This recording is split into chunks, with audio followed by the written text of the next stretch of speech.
네덜란드 개혁교회가 고신교회하고 어떤 관계가 있었는지 설명을 좀 제가 하면서 시간을 좀 보냈고, 지난 시간에 네덜란드 교회가 왜 한국 교회에 등장을 하느냐라는 질문을 던질 수 있는데, 제가 생각해도 신기합니다. 그 왜 네덜란드라고 하는 조그마한 나라에 가서 신학을 공부를 하고 왔냐, 임경근 목사는 좀 별나네 이런 질문을 하신 분이 계시고, 실제로 한국 유학생들의 95%가 미국 박사학위이고 한 5% 정도가 유럽의 박사학위를 이제 하고 오는 독일, 그리고 프랑스, 영국, 그리고 이제 네덜란드는 더 적죠 사실은. 그런데 이 네덜란드하고 한국하고의 관계가 의외로 재미있게도 상당히 많이 깊숙이 관계되어 있다라는 것을 이제 여러분에게 소개하고 있는 입장인데요. 아마 여러분도 생애 처음, 여러분뿐만 아니라 사실은 대부분의 한국 사람들이 다 그럴 텐데, CBS나 또는 CTS나 또는 굿TV나 그리고 CGN TV, 다 이제 기독교 그 방송사 이름이거든요. 그런 데서 다 방송을 해야 될 정도로 사실은 되게 중요한 주제인데, 한국의 용인의 우리 교회 흥덕에서 지금 여러분만 듣고 있는 특권을 누리고 계시다는 거 알란가 모르겠네요. 실제로 우리나라 역사 가운데 그 하멜이라고 하는 사람이 표류했다가 한 13년 한국에 머물다가 도망가서 일본을 통해서 다시 돌아가서 하멜 표류기라는 책을 최초로 써서 한국을 서양에 알린 사람이 됐습니다. 그 책을 썼던 거는 그분이 뭐 인기를 얻으려고 했던 건 아니고, 사실은 그 보상을 받으려고 보험회사를 위해서 보고서를 쓴 내용이 이제 결국은 그런 책이 된 거긴 한데요. 그 기록을 보면 네덜란드라는 서구 선진, 그 당시만 하더라도 선진 국가가 동양의 작은 나라에 와서 경험을 한 얘기니까 역사적으로 굉장히 중요한 문헌은 분명하거든요. 그렇지만 정식으로 네덜란드하고 한국하고 교역한 적은 없어요. 그리고 네덜란드가 한국을 식민지화한 적도 없고요. 그러나 일본은 네덜란드와 아주 깊게 교류를 해서 실제로 지금도 일본에 가면 홀란디아라고 하는 그런, 홀란디아가 아니고 뭐죠? 하우스든보시라고 하는 그런 관광지가 있는데요. 거기에 네덜란드 마을을 아예 만들어 놨어요. 그래서 마치 네덜란드가 거기 와 있는 것처럼 유명한 관광지입니다. 미국, 일본 후쿠오카 쪽인가? 그쪽에 가면 이제 그게 있어요.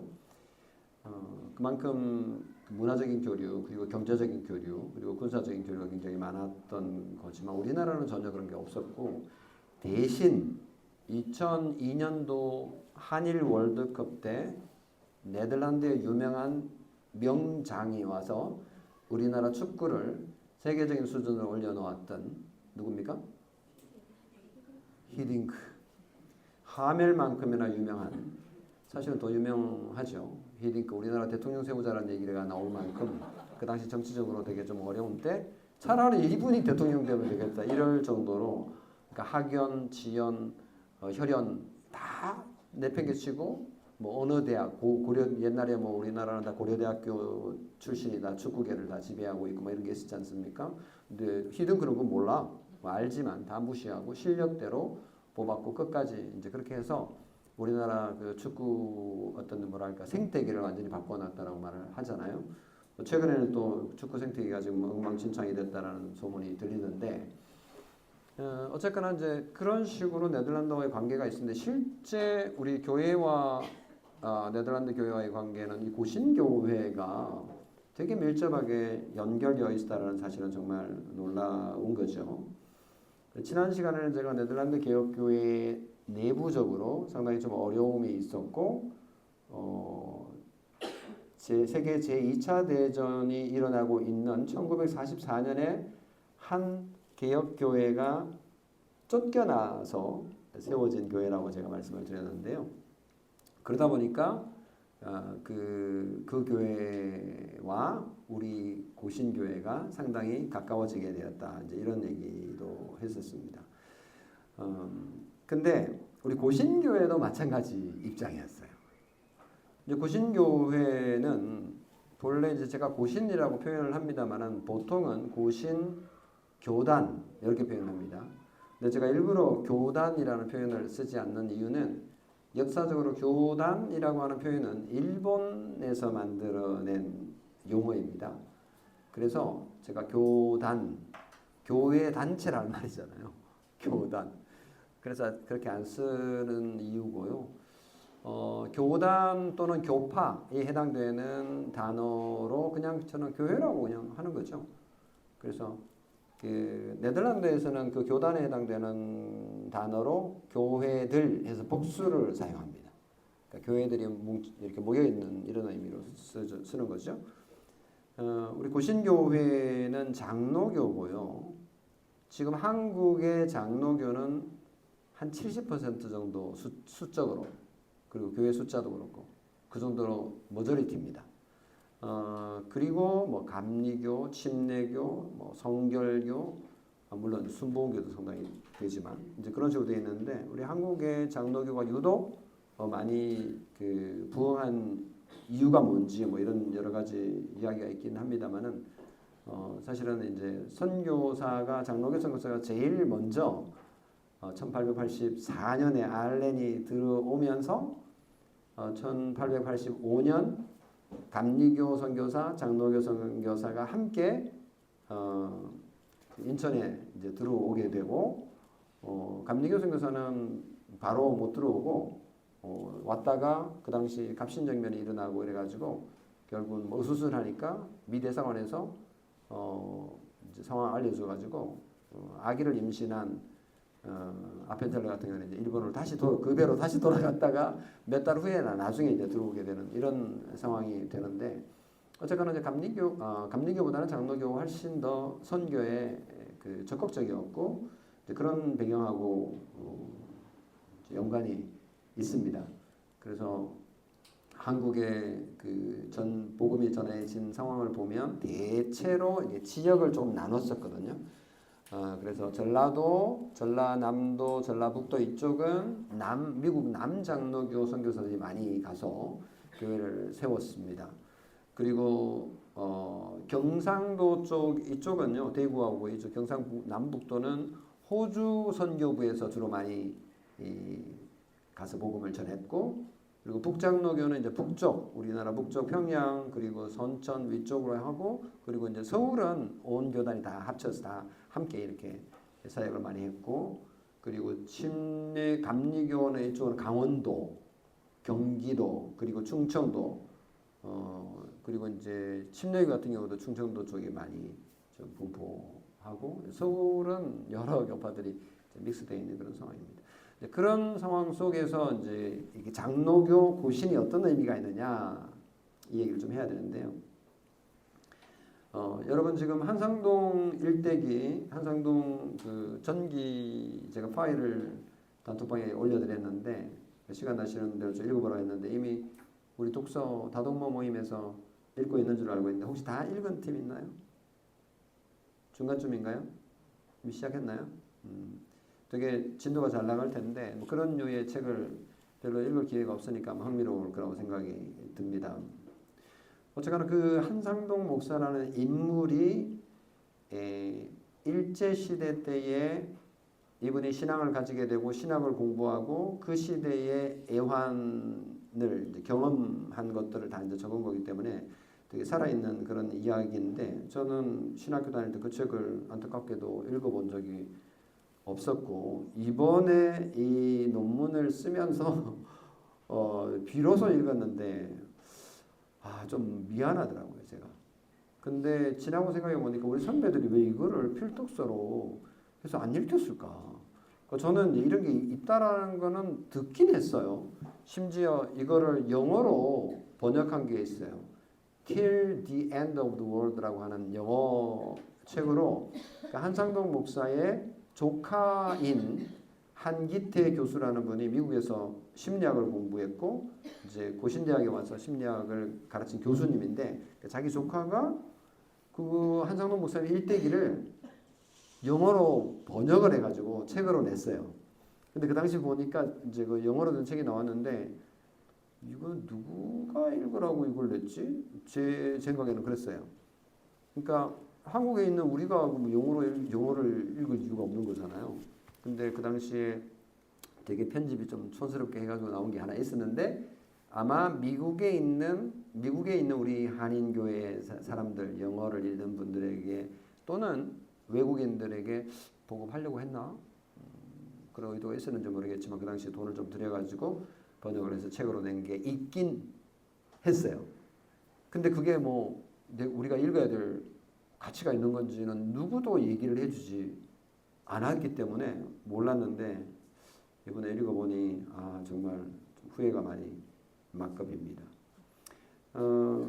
이 한상동 목사가 일제시대 때 그 목사가 되고 나서 이분이 참 되게 그 뭐랄까 인간적으로 이분이 되게 신실하고 똘똘한 것도 있지만 이분이 그 되게 목사로서 한국 교회의 그 당시 제법 뭐랄까 열정과 그리고 신실함이 있었던 것 같아요. 그래서 그런지 이분은 우리가 잘 알고 있는 주기철 목사님 혹시 누군지 모르는 사람 계세요? 주기철이라고 하는 목사의 이름 안 들어보신 분 없죠? 들었다가 좀 미안하니까 안 드시는지 모르겠습니다만은 주기철 목사를 다 알 거예요. 왜냐하면 순교하신 분이니까. 그래서 유명한데 이분이 목회했던 모든 교회를 한상동 목사님이 가서 목회를 합니다. 그러니까 주기철에 비견되는 당대에 주기철 목사님 나이가 좀 더 많죠. 당대에 훌륭한 목사님이셨다 이렇게 보시면 될 것 같아요. 예를 들면 평양의 산정현 교회에도 목회를 했고요. 그리고 부산에 초량교회라고 큰 교회가 있어요. 그 교회에도 주기철 목사님이 그 당시 부산의 최고의 교회였는데 한상동 목사도 거기서 사역을 했고 그리고 마산에도 와서 마산의 유명한 교회도 주기철 목사님 계셨던 마산 문창교회라고 있는데 그 교회에서도 목회하셨고 이런저런 걸 보면 되게 그러니까 한상동 목사님이 훌륭하신 분이셨다라는 걸 확인할 수 있습니다. 이제 결정적으로 이제 이분이 마산 문창교회의 목사로 그 부산에 있다가 부름을 받아가지고 왔는데 그 당시가 이제 1937년 8년 이때쯤이거든요. 그러니까 신사참배 강요를 아주 극에 달할 정도로 강요하고 있는 그런 시점이었고 그리고 마지막 남아 있었던 장로교마저 신사참배가 우상숭배다라고 하는 그때까지의 스탠스를 바꿔서 신사참배는 우상숭배가 아니고 국가의례다라는 총회 결정을 하기에 이르기 1년 전에 마산 문창교회에서 쫓겨납니다. 그래서 마산 문창교회에서 쫓겨나서 결국은 신사참배 반대 운동을만 하게 되는 그런 상황이 되고 그러다가 1938년 실제로 이제 평양에서 그 신사참배는 국가의례에 불과하다라고 장로교 총회에서 결정을 하고 이미 다른 교단은 이미 그 전에 다 결정을 했고 다 하고 있었고 마지막 남아 끝까지 견뎠던 장로교 너마저 이제 가결을 하게 되죠. 좀 비참하죠. 그 당시 일본 경찰들이 그 총회 총대들 숫자만큼 옆에 다 이렇게 끼어 앉아가지고 거절하지 못하도록 그렇게 이제 했으니까 처분이 없는 거죠. 그렇지만 스스로 결정했고 결정하고 나서 바로 그 자리에서 부총회장 김길창 목사라는 분하고 그 총대들 몇 명 데리고 평양에 있는 신사에 가서 바로 절을 합니다. 이게 이제 한국 교회의 최종 마지막 배교의 역사였던 거죠. 근데 그거를 이제 한상동 목사가 이제 목도하면서 한국 교회가 정말 크게 타락했다라고 이제 봤고, 그 당시 선교사들도 다 반대한 건 아니지만 선교사들의 90몇 %는 반대를 했어요. 신사 참배하면 안 된다라고 했는데 한국 교회는 결국은 가결을 하게 됐는데, 이제 여기저기 교회 돌아다니면서 신사 참배는 우상 숭배다라고 설교를 하니까 이제 일본 순사들이 가만두지 않은 거죠. 그래서 한상동 목사를 구금해서 평양 감옥으로, 그래서 한 5년 옥살이를 합니다. 그 얘기가 그 전기에 다 나옵니다. 옥살이 하면서 죽을 고비를 넘기고 뭐 기타 등등. 그래서 그리고 나서 평양에 있으면서 산정현 교회 거기 1945년 해방되고 나서도 바로 안 내려오고 그 교회를 좀 맡아달라고 그래가지고, 왜냐하면 주기철 목사님 들어가 있으니까. 그래서 거기 맡아서 한 몇 개월 했는데 결국 북한은 점점 그 공산 국가가 들어서게 되는 상황에서 이제 안 되겠다 해서 남한으로 내려오게 되는 그런 과정들, 거기 전기에 아주 드라마틱하게 적혀 있습니다. 그 전기는 그 불러주고 심군식 목사라는 그 제자가 쓴 겁니다.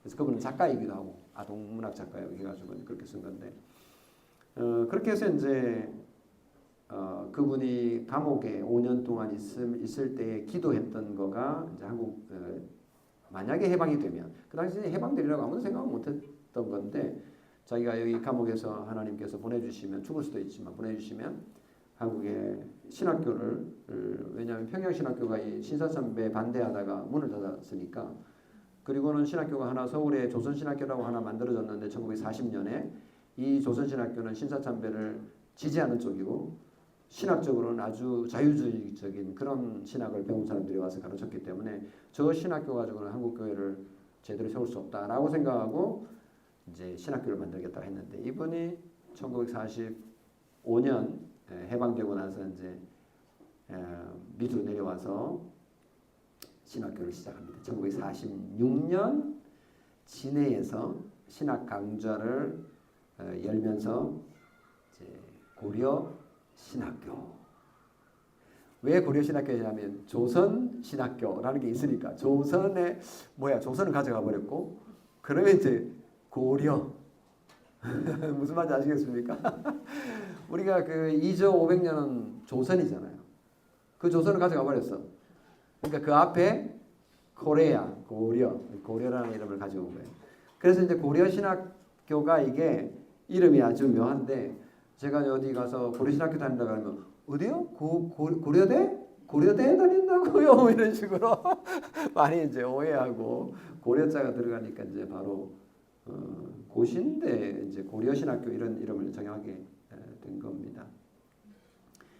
그렇게 해가지고 이제 세웠는데 문제는 그때부터예요. 그 신사참배를 대부분의 교회 지도자들은 다 했어요. 근데 고려신학교를 세운 이 한상동을 중심으로 한 이 그룹은 신사참배를 반대했었고, 신사참배 할 때는, 그리고 해방되고 나서는 신사참배 한 사람 할 것 없이 다 우리 회개하자, 회개운동을 한 거예요. 그러니까 막 일제시대 때도 눈에 가시였고 한국 동료들한테, 그리고 해방되고 나서 너무너무 좋은데 우리 뭐 교회 똑바로 한번 세워보자, 뭐 너나 할 것 없이 우리 과거를 다 잊어버리고 우리 교회를 부흥시켜보자, 뭐 이러고 있는 거예요. 뭐 나쁜 말은 아니잖아요. 근데 한상동 목사님 볼 때는 너무 웃기는 거야.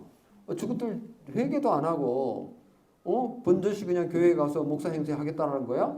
말도 안 되지. 그거 안 된다. 우리 양심에 그러면 안 돼. 하나님 앞에 안 돼. 이 우리가 죄를 지었으면 예수 믿는 사람이 뭐 해야 되는 게 뭐야? 회개를 해야 되고, 회개했을 때에 이거 제가 조정이 잘 안 되는데 왜 이러지? 그런 주장을 하니까 한국 교회 지도자들이 한상동 목사가 밉상인 거예요. 좋게 말해서 밉상이고, 나쁘게 말하면 저 바리새인, 저 잘난 갑자기 기억이 안 나는 그 자기만 잘났다고 하는 바리새인이고 그리고 독선주의. 그러니까 너는 옳고 우리는 틀렸다는 거냐? 그런 게 어딨냐? 그리고 나는 개인적으로 다 회개했어. 왜 자꾸만 공적으로 뭐 하라고 그래? 그건 내 개인적으로 해결할 일이야.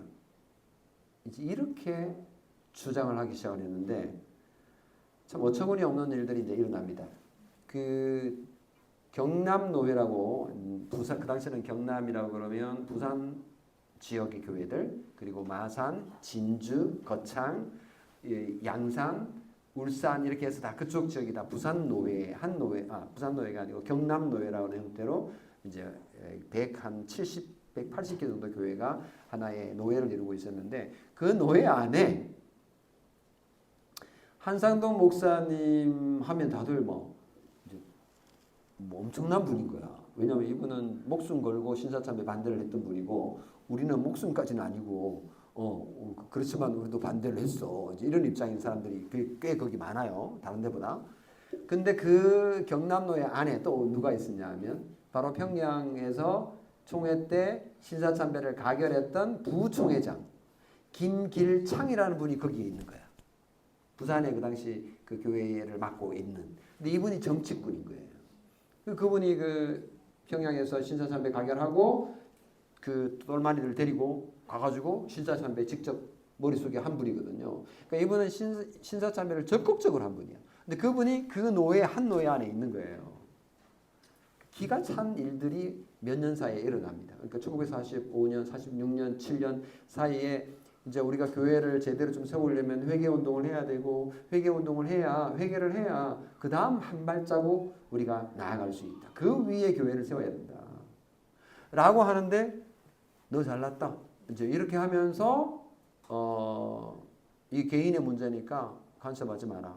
너 이제 이렇게 반대하는 김길창이를 목사라고 말하기도 싫어요. 김길창이라고 하는 분을 중심으로 해서 세력을 형성해서 그 노예 안에서 정치를 하는 파워 게임을 하는 무리들이 있었어요. 근데 숫자가 얼마 안 돼도 이분들이 큰 소리를 치면 먹히는 거예요.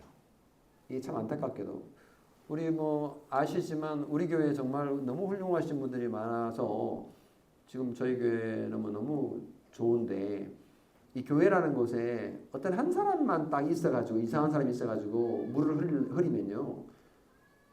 그거 좀 어려워집니다, 진짜. 그러니까 누구 한 사람이 큰 소리 빽 치면 다들 뭐 나서기 쉽지 않거든요. 정말 어처구니 없는 얘기를 해도 이게 통하는 거예요. 너무 안타깝게도 그 역사를 보면 실제로 그래요. 그래서 김길창이라고 하는 사람 혼자면 진짜 아무것도 아니겠지만 거기에 이제 똘마니 뭐 밑에 이제 줄 서는 사람들이 있어요. 그런 몇몇이 한 10명 전후가 되는데 이분들이 이제 노예 분위기를 완전히 흐리게 만드는 거예요. 그래서 한상동 목사님이 초기에 이제 해방되고 나서 평양에 산정행교회 목회한다고 한 1년 가까이 이제 있을 때 이제 회개운동 하자고 그 안에 자체적으로 일어나고 있었는데 이게 회개운동이 안 되는 거예요. 김길창이가 있으니까. 그래서 우리 회개하자라고 하는데 뭐 우리가 뭐 회개할 게 뭐가 있냐 뭐 이러고 이제 노예에서 그렇게 분위기를 잡아가니까 어려웠는데 이제 한상동 목사님 내려오고 그 당시 이제 손양원 목사라고 하는 분이 계세요. 손양원 그 당시 전도사였어요. 아시죠? 그분 누군지? 그분도 그 당시 이제 그분을 모시고 전도사인데 그분의 어떤 영성을 알고 부흥회도 하고 사경회도 하고 뭐 이러면서 이제 회개하고 눈물로 회개하고 이제 이런 일들 하는데 진짜 회개해야 될 사람들은 참석을 안 하는 거예요. 이제 그러다가 그렇게 막 노예 안에서 뒤죽박죽 되다가 그 한성동 목사님이 내려와가지고 신학교를 세웠잖아요. 46년, 47년, 48년, 49년 사이에 어떤 일이 복잡한 일들이 일어나는 거예요. 이 김길창이라고 하는 사람이 자꾸만 회개운동하지 않고 방해를 놓기 시작하니까. 근데 결국은 이 사람들이 이 노예를 뛰쳐나갑니다. 못 견뎌가지고. 거기는 1949년인데 뛰쳐나가가지고 노예를 하나 만들어 자기들끼리. 그 노예가 180개 교회가 있는데 한 10몇 개 교회가 나와가지고 자기들 노예를 하나 만든 거예요. 어처구니가 없죠. 근데 불법이죠. 근데 이 불법이 통하는 거예요. 이게 참 현실이 안타까운데 1950년 총회가 4월인가 어디 열렸어요. 총회가 열렸는데 총회에 대표 둘이가 올라왔네. 경남노회 정식 그 총대가 올라오고 가짜 노회 여기서 올라온 거야. 그건 총회가 어떻게 해야 되겠어요? 정상적인 총회라면. 이 김길창이라고 하는 가짜 노회를 쫓아보내야 되죠, 당연히. 보면 알잖아요. 근데 이 김길창이가 올라온 이쪽을 하고 이쪽하고 통하는 거야. 정치꾼들끼리 통하는 거예요. 그래가지고 이게 막 노회 안에서 말도 안 되는 이 논의감도 아닌데 이걸 논의를 하게 되고 그래가지고 막 뒤죽박죽 되는 상황이 일어나고 결국은 총회를 정회하고 9월 달에 다시 총회를 열겠다라고 연기를 하는데 그 사이에 어떤 일이 일어났어요? 1950년 한국 전쟁이 일어났어요. 6.25가 일어났어요. 그래가지고 1951년에 부산중앙교회당에서 다시 총회가 6.25 전쟁 중인데 부산중앙교회에서 총회가 있었는데 그 총회에 그 1년 사이에 온갖 또 일들이 또 에피소드가 있습니다. 정식으로 올라간 이 한상동 목사님, 고려신학교를 중심으로 한 한상동 목사님의 대표단을 쫓아냅니다. 김길창이를 무시한 이 사람들이 이제 오히려 적반하장으로 인정을 받는 이런 어처구니 없는 총회가 일어나는데 제가 그 얘기는 이제 여기 한국교회사 거기 이 책 안에 사실은 다 썼어요. 이거 나중에 참고하면 되는데 재미있는 거를 제가 하나 봤는데 김형석 교수라는 분 혹시 아세요? 이분은 연세대학교 교수로 오랫동안 계셨던 분이고 지금 100세 이상 아직도 살고 계신 분인데 이분이 제가 산 건 아닌데 어디 출판사에서 두란노에서 저한테 이제 선물로 보낸 거라서 제가 한번 이걸 읽어요. 수필이에요, 수필.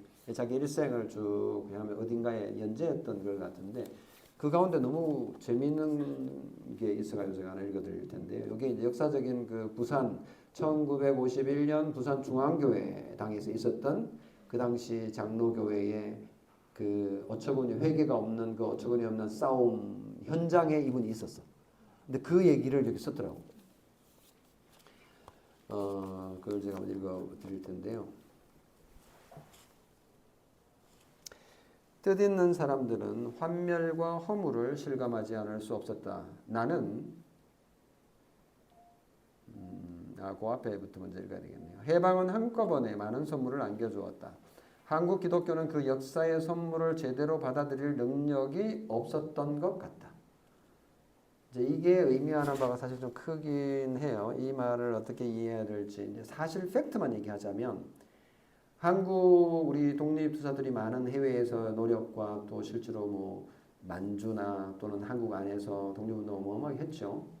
그리고 또 해외에서도 많이 하고 근데 이제 독립을 할 만큼 그 영향력이 있었나 할 때는 이제 여러 가지 좀 평가를 좀 필요하겠는데 실제로 물리적인 그 결과는 일본이 패전하면서 일본이 갑자기 2차 세계대전에 끼어들어가지고 미국을 공격하면서 일본이 2차 세계대전에 이제 개입되면서 거기 패하면서 우리나라 독립이 확 온 거예요. 갑자기. 그런 측면이 있는 거죠. 그러다 보니까 여러 측면에서 이런 면이 있을 거예요. 이분이 하는 말이 그런 의미인 건데 남북 단절과 정치적 소용돌이 뒤따라 일어난 한국 전쟁, 비극적인 전투가 끝없이 진행되는 동안 한국 교계는 사회적 역할을 제대로 감당하지 못한 채 우왕좌왕하는 상황에 놓여 있었다. 우리나라에서 가장 큰 세력을 자랑하는 장로교는 한국 전쟁 와중에 두 파로 갈라지는 잘못을 저질렀다. 뜻있는 사람들은 환멸과 허물을 실감하지 않을 수 없었다. 나는 우연히 여기 좀 얘기를 가서 한번 듣고 싶은데 사실은 우연히 장로교의 분열을 결정짓는 장로교 전국 총회를 방청하고 놀라움을 금치 못했다. 심한 허탈감에 빠져 당시 회의장이었던 부산 중앙교회 문을 나왔던 기억이 있다. 내 생애에 그렇게 큰 허망함에 빠진 적은 거의 없었다. 이분은 신학을 공부한 사람이 아니에요. 근데 이제 왜 여기 갔는지 모르지만 이 현장에 있었던 것 같아요. 근데 증언을 한번 듣고 싶은데 다시 한번 찾아가 볼까요?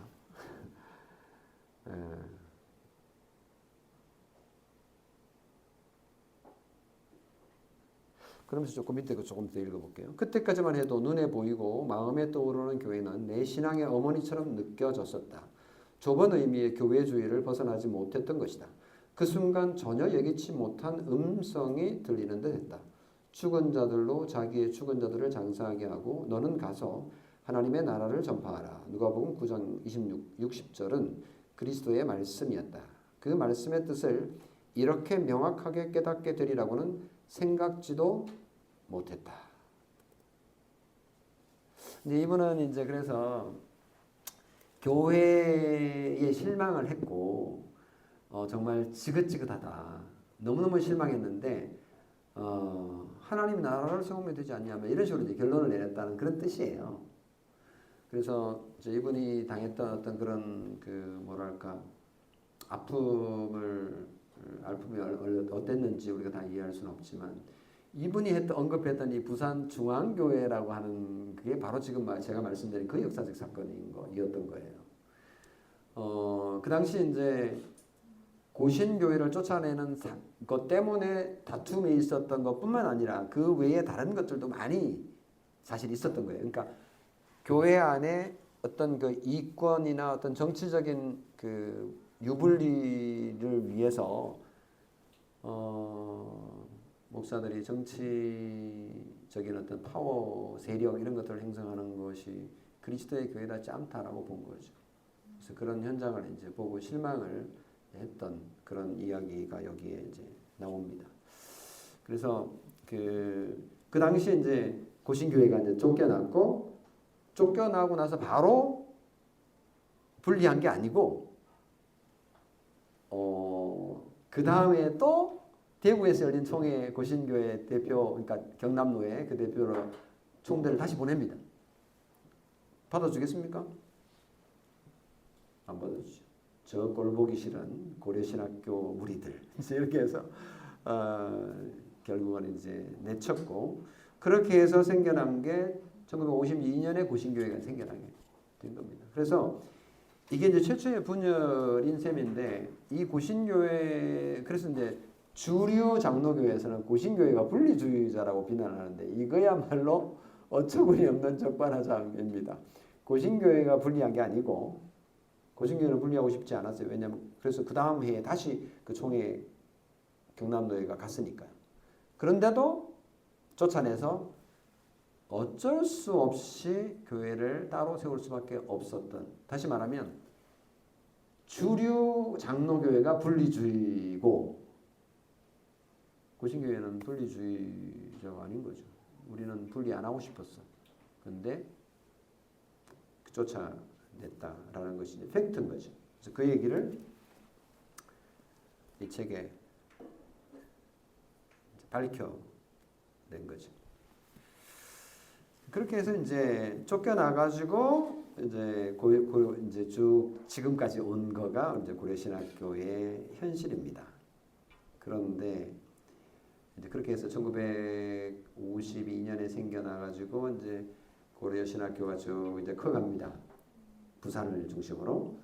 그리고 목사를 양성해야 되니까 대학 과정이 있어야 되잖아요. 대학이 없으니까 대학 과정에 교육을 시키기 위해서 칼빈 대학이라는 것을 하나 세웁니다. 칼빈 학원, 캘빈 아카데미라고 하는 형태로 이제 하나 세워서 일종의 이제 뭐 대안학교죠. 그 당시 대안학교를 세워서 경남, 그러니까 이 한강 이남에서는 그 당시 이 칼빈 아카데미가 영어도 많이 가르치고 그리고 그 당시 헬라어도 가르치고 라틴어도 가르치고 엄청 교육을 많이 선교사들을 중심으로 좀 많이 이제 가르쳐서 그런지 빡셨나 봐요. 그래가지고 많은 분들이 이 칼빈 그 당시 칼빈 학원에 다녔다고 하고 또 나름 학위는 없었지만 거기서 제대로 공부할 수 있었다라고 다들 자부했었나 봐요. 근데 이제 나중에 이 칼빈 학원이 고신대학이라는 과정으로 이제 이름이 바뀌게 되고, 그건 학부 과정이고 학사 학위를 주는. 그리고는 이제 고려신학교는 대학원 과정으로 이제 연결이 되고 이런 식으로 해서 지금 현재까지 내려온 겁니다. 그러면서 이제 1960년대 오면서 1960년에 유명한 사건이 하나 일어나는데요. 이게 이제 고신교회의 부끄러운 측면입니다. 지금까지는 그래도 큰 소리 칠 수 있었는데 그래도 남들이 안 나눠줘도 그래도 신사참배 반대하다가 핍박받고 그리고 회개운동하다가 쫓겨났다. 이건 조금 큰 소리 칠 수 있잖아요. 나름 억울하지만. 근데 부끄러운 일이 하나 일어납니다. 1960년에 이제 그 쫓아낸 주류 장로교회에서 우리 합치자 이렇게 된 거예요. 미안하다. 내가 잘못했다. 그 이제 지도자들이 그렇게 된 거예요. 그래서 눈물 흘리면서 이제 한상도 목사 앞에서 막 이렇게 하니까 한상도 목사가 홀로 넘어가 버렸어요. 그래 합치자라는데 그리고 뭐 회개하겠다는데 전체가 회개한 건 아니지만 그 주요 멤버들이 근데 그렇게 했던 또 이유가 있어요. 사실은 1960년에 그런 일이 있었는데 1959년에 어떤 일이 있었냐면 그 쫓아낸 그 장로교회가 둘로 나눠진 거야.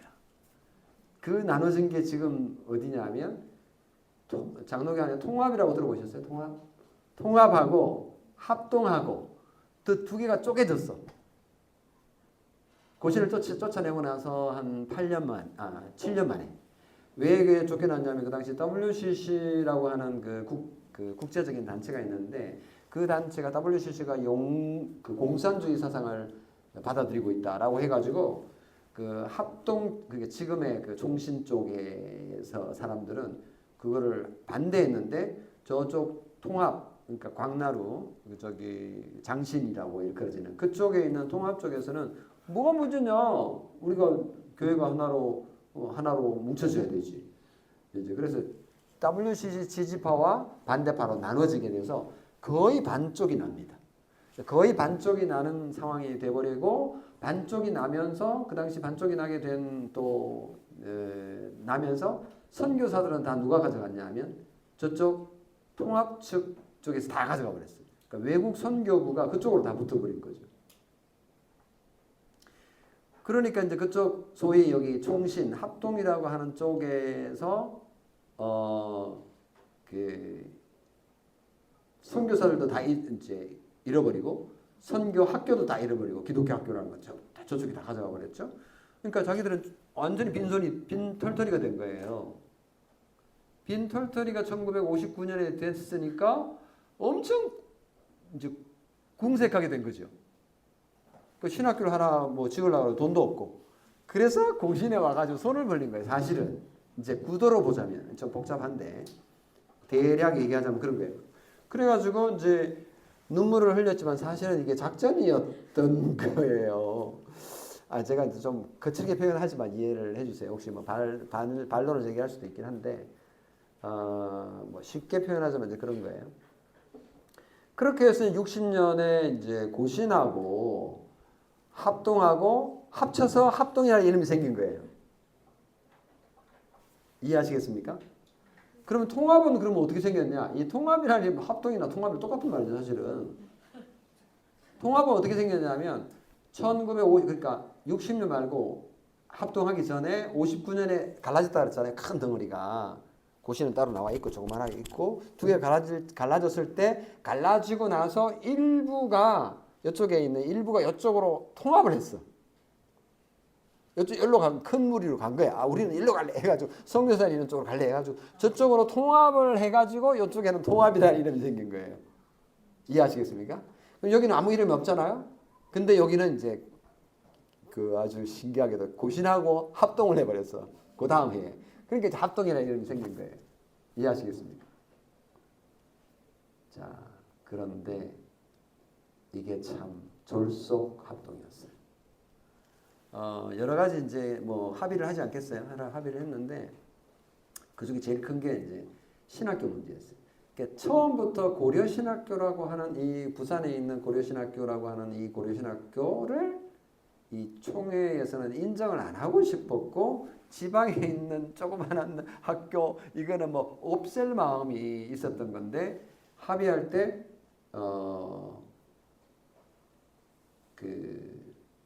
일어나 한다라고 합의를 했는데 이제 합동을 하고 나서 부산에 있는 신학교를 없애는 쪽으로 정치를 해 갑니다. 그래서 한상동 목사님이 정신이 번쩍 들어가지고 안 되겠다 해서 복귀를 선언하게 되죠. 복귀를. 근데 그렇게 할 수 있었던 게 뭐냐면 고려신학교의 그 당시 소유가 교단의 소유가 아니고 한상동 목사 개인의 소유로 돼 있었어요. 그러니까 쉽게 돌아갈 수 있었던 거지. 그래서 고려신학교는 그 다음 해인가 복교를 선언하고 그리고 이제 교단적으로는 1963년에 정식으로 돌아오게 되죠. 그렇게 해서 합쳤다가 돌아오고 나니까 1963년에 보니까 계산을 해보니까 3분의 1의 교회가 안 돌아왔어. 잃은 거지. 사실 그렇죠. 그래서 그 당시 돌아올 때 명분이 궁색한 셈이 된 거죠. 합동을 할 때는 신중하게 했어야 되는데 신중하지 못했다라는 게 이제 뼈저린 거고 잘못한 거죠. 그리고 합동을 했기 때문에 그 전까지 고신교회가 가지고 있었던 그 정당성, 그 신사참배라고 하는 반대와 그리고 회개운동의 정당성이 합동을 하면서 싹 사라져요. 리셋됩니다. 리셋. 다시 이제 돌아오긴 했지만 사실 정당성은 역사적인 정당성은 주장하기 어렵게 된 거죠. 그러므로서 고신교회는 자랑할 게 없어요. 리셋됐어요. 리셋. 이게 이제 제가 근데 이런 얘기를 교단 어른들한테 우리 선배들 뭐 나이 70, 80 된 분들한테 얘기하면 이제 꿀밤 맞겠죠. 제가 근데 이제 그분들도 이미 다 이제 갈 참이고 이제 제가 이제 마음대로 얘기할 수 있는 입장이 이제 꽤 되긴 되고 제가 책도 하나 썼으니까 함부로 말씀을 못 하실 텐데 어쨌거나 이제 우리 교단 안에서는 그래도 이제 한상도 목사님을 중심으로 한 진리 운동 그리고 생활의 순결 운동을 했던 그것만큼은 우리가 정말 이 시대에 본받을 필요가 있고 우리가 이 시대에 그런 어떤 정말 각오로 살 것이 무엇일까는 고민해야 될 우리가 이어받는다고 하면 그런 부분이거든요. 그래서 이제 제가 말씀드리려고 하는 건 뭐냐면 한 몇 분 안 남았는데 고신교회가 정말 멋진 투쟁을 했는데 힘든 어려움 가운데 생겨났고 근데 고려신학교도 마찬가지고 근데 완전 리셋됨으로써 1963년 이후로 상당히 어려운 상황에 처하게 된 거예요. 그나마 있던 큰 교회들이 많이 이제 안 돌아온 거예요. 예를 들면 서울에 충현교회라고 있어요. 충현교회 큰 교회잖아요. 그 교회가 원래 우리 고신교회였어요. 근데 이제 다시 환원하면서 1963년도에 안 돌아온 거죠. 그 외에도 대구에 있는 큰 교회도 그렇고 뭐 여러 교회들이 진주에 있는 진주교회도 그렇고 큰 교회들이 안 돌아오고 그대로 남아 있게 된 거고 그 당시에 그 고신하고 고려신학교의 외국 선교부가 와서 선교사님들이 이제 가르치는 역할을 꽤 했었거든요. 예를 들면 미국의 OPC라고 Orthodox Presbyterian Church 이런 분들은 정말 신실한 분들이고 그리고 또 성경장로교회라고 우리 다음 주에 오실 박승규 선교사가 가서 공부한 미국에 있는 교단이 있어요. 성경장로교라고 이분 Biblical Presbyterian Church라고 하는 교회인데 그쪽에서도 보낸 선교사들도 부산 고려신학교에서 많이 가르치고 했어서 그 당시는 우리 한국교회가 재정적으로도 그렇고 여러 가지로 좀 많이 약했기 때문에 외국 선교부의 신학적인 도움뿐만 아니라 경제적인 것도 이제 따라오게 되어 있기 때문에 이런 것들이 되게 중요했어요. 근데 이제 합동하면서 그분들이 그쪽으로 또 뺏겼네 또 고신이. 그러니까 고신은 뭐 아무것도 없게 완전 빈털터리가 진짜 된 거예요. 그러니까 고신 교회가 외국 교회에 도움이 절실하는 때였어요. 그때에 저쪽 그 네덜란드 교회도 쫓겨나가지고 엄청 힘들 때 이제 그 교회가 1944년도에 쫓겨났다 그랬잖아요. 쫓겨나가지고 교회 교단을 세웠는데 1967년에 그 교회 안에도 3분의 1이 떨어져 나가는 아픔을 겪습니다. 그 교회 안에도, 그 네덜란드 교회도. 그래서 그 안에도 자기들도 엄청 이제 어려운 상황 속에 있고, 그러니까 이제 두 교회가 짝짝꿍이 맞았던 거죠. 근데 결국은 이제 하나님의 섭리인데, 그리고 우리가 이제 이렇게 분석해 보면 어떤 그런 역사적인 팩트들이 이제 있어요. 그러면서 그쪽 교회가 우리 그 한국 고신교회를 너무너무 사랑하고 너무너무 많은 것으로 돕고 섬기고 했던 역사를 제가 지금 기독교부에 지금 100 몇십 번째 쓰고 있잖아요. 그러니까 제가 그 자료는 전부 다 네덜란드 자료만 가지고 쓰고 있는 거기 때문에 역사적인 자료 가치가 있을 거예요. 한국에는 그런 기록을 별로 남겨놓지 않았어요. 근데 저 사람들은 그런 기록을 전부 다 막 기록으로 남겨놓으니까 역사가인 제 입장에서는 너무너무 고마운 거예요. 그래서 지금 아직까지도 그 관계 역사가 한 20, 30년 되거든요. 1960년대부터 시작해서 70년, 80년, 90년까지 있다고 봐야, 지금까지도 있다고 봐야 되니까 한 3, 40년 되는데, 저도 그 역사의 혜택을 본 사람 중에 한 사람이어서 사명감을 느끼고 있는데, 지금 그때의 그 시절에 그 현장에 있던 사람들이 한 사람씩 돌아가시고 계신 거예요. 그러니까 허성규 교수님, 이분도 돌아가셨죠. 그리고 주역이었던 이근삼 교수님도 돌아가셨죠. 최근에 이보민 교수님이라고 하는 그 화란에서 박사학위 받고 우리가 절을 가르쳤던 그분도 돌아가셨고, 뭐 이런 식으로 계속 지금 가시고 계세요. 근데 그분에게는 제가 카톡으로 최근까지도 계속 자료를 달라고 막 열심히 해가지고 꽤까지는 아니지만 하여튼 그분이 카톡으로 해가지고 열심히 저한테 보내준 게 있어요. 어떻게 다음에 쓸 때 도움이 될지 모르겠습니다만은, 그래서 제가 원하기는 네덜란드에 한번 가고 싶어요. 제가 2002년도에 유학을 마치고 2002년도가 아니구나, 2001년 12월에 한국 들어온 이후로 한 번도 네덜란드를 가보지 못했어요. 지금 몇 년째요? 25년이 됐네요. 뭐 돈도 없고 시간도 없고 기다리면 할 일도 없고 이제 그래 건수도 없었는데 지금 한번 꼭 가고 싶어요. 뭐 한 번이 될지 두 번이 될지 모르겠지만, 왜냐하면 거기 아직 그 당시 그 한국과 관련해서 살아계신 교수님 한 분이 계세요. 파무르훈 교수님의 신약 교수님인데 이분은 은퇴한 지 벌써 2, 30년 됐죠. 제가 공부할 때 거기 계셨는데 이분이 아직도 머리가 비상한 분인데 아직도 총명하세요.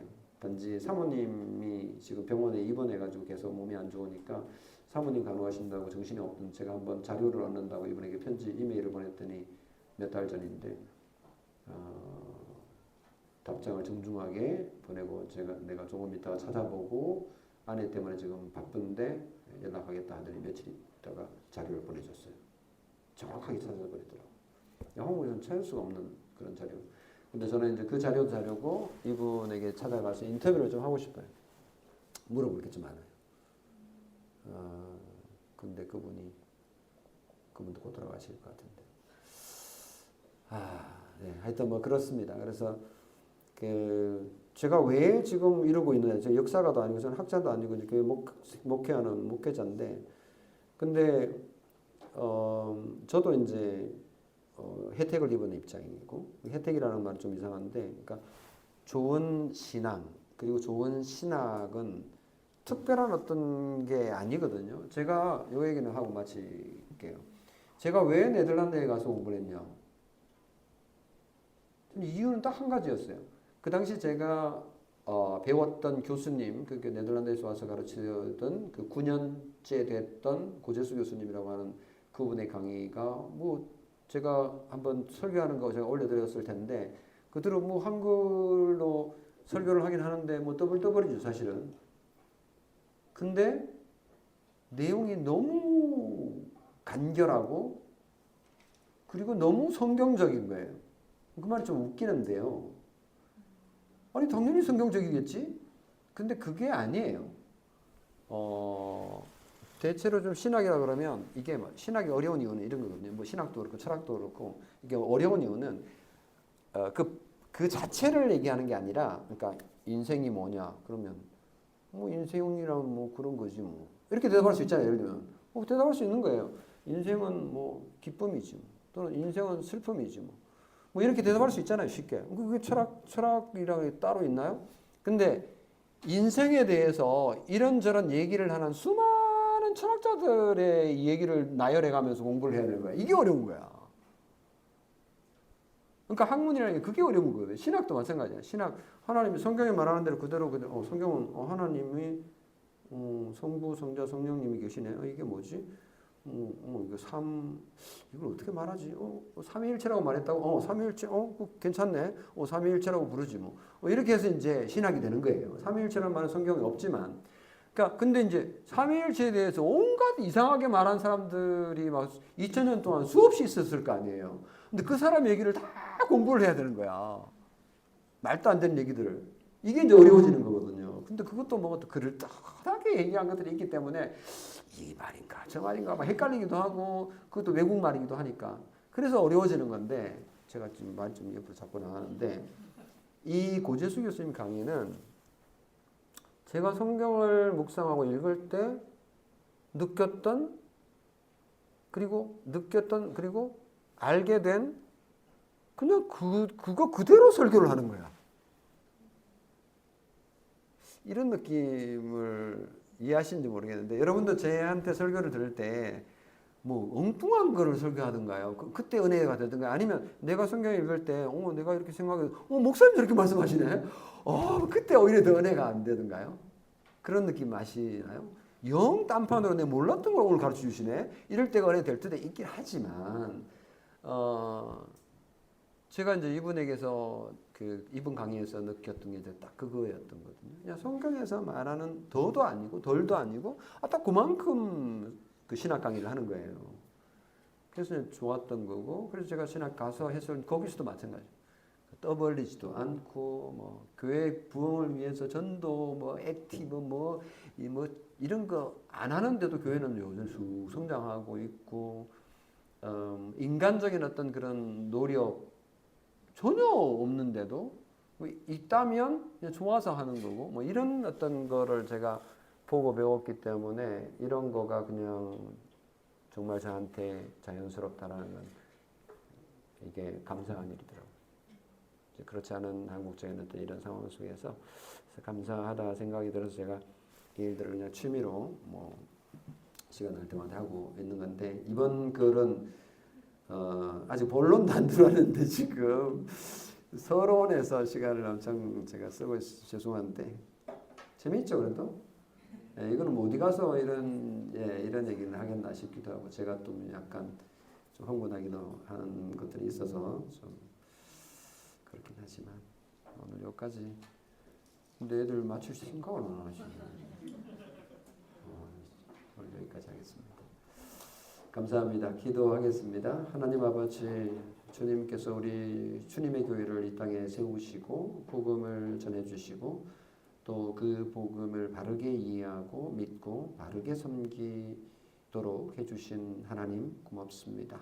또 우리 교회를 통해서 하나님께서 우리를 성장시키시고 또 우리를 어른스럽게 어른답게 살아갈 수 있도록 도와주시기를 소원합니다. 한 주간도 하나님께서 복을 주시고 우리를 통하여 하나님께서 하시고자 하는 일들을 마음껏 우리를 통해 하시기를 또 그렇게 될 때 우리에게 큰 영광이 됨을 고백하며 우리 주 예수 그리스도 이름으로 기도합니다.